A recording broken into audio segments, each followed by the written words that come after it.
It was the SEC again. I think, what did I run? Is this 12 of the last 16 championships have been won by the SEC? Yeah. A lot of moving parts. Where's college football headed, Tariq? Well, I know there's a lot of work for the Big Ten, the Big 12, and all the other conferences out there to catch up. But it makes it interesting, and I know we've talked many times before about the playoff. This would actually help those other conferences try to sort of dethrone the SEC that has basically dominated college football for the last few years or so. But I find it very interesting the fact that I'm so happy Georgia won. And the reason why I'm happy Georgia won is because it, of course, been 40 plus years since they won. There was, I believe, an SI article that came out as to why Kirby Smart can't beat Nick Saban, and then of course goes out and beats Nick Saban.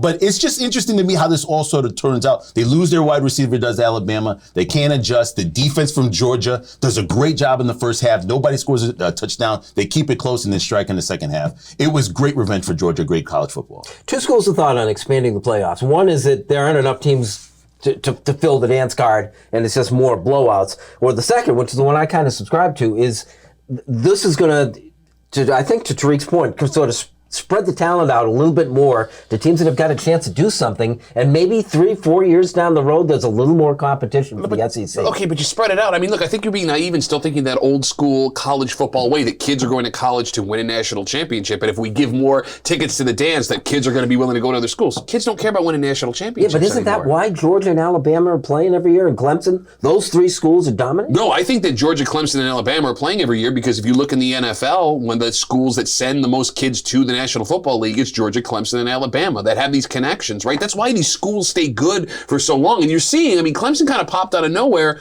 They had an off season. When's the last time you saw a dominant SEC or Big Ten school have a season as off as Clemson had? Look, it's going to adjust itself with the NIL deals here, right? Kids are going to be able to get paid and other schools are going to be able to step up and put kids into the NFL. I think, to your initial point, you don't have enough teams with a 14 playoff to prevent blowouts the whole way through. What's going to happen when you put 12 in? I think there's a fake love for Cinderella. We do this with the NCAA tournament for basketball. We love the Cinderella team. I like the team that. out of Fake nowhere. love for Cinderella. And the reason why it's fake love is because it doesn't show up in the ratings. I think you go to the earlier rounds of those games between Michigan and Cincinnati, the ratings were not great. Then you get to the national championship game, ratings tell a hell of a lot better because this was the matchup you were looking for. But I think we'd like to love a team that will upset a big team.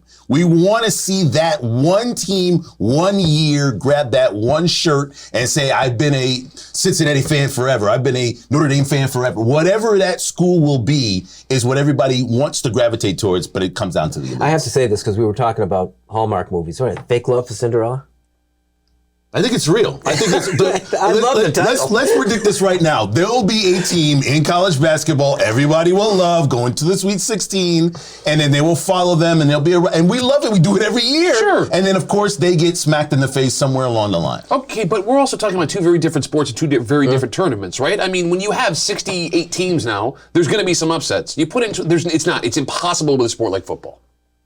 And yet the SEC is agreeing to this. They think that they're willing to go along with expansion, which would hurt them. No, see, but that's just it. If the SEC is willing to go along with expansion, they don't think it's going to hurt them because they're aware, put 50 teams in there. There's still going to be 2 or 3 SEC teams in the top 5 when all is said and done. Well, the SEC, 12 out of 16, and 5 of those are Alabama, and the Vegas odds of the top 2 are Alabama and Georgia again next year. Clemson number 3. Be careful what you ask for. I think they're underestimating the value of building up those teams and maybe changing. Yeah, and the ratings were down. Yeah, well, I mean, but people still not watch over it. last year. To clarify, not over last year, but they were the second lowest because last year's was the lowest. Let's not overlook the fact now that you can now bet some of these games, and it would be a lot more interesting if you did do a playoff. It's the only reason I watched the national championship game is because I had money on Alabama money line. Thanks a lot. Finally, I cheer for you, and look what happens.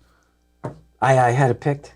I had it picked when Georgia lost to Alabama in the SEC final. Remember I said the setup is perfect. The setup was absolutely perfect, and the numbers back it up now because there have been 5 rematches in the national championship game from games that have been played previous in the season, and all 5 were won by the team that lost the first game. We love revenge games, don't we? Thanks for that information before I put money down, you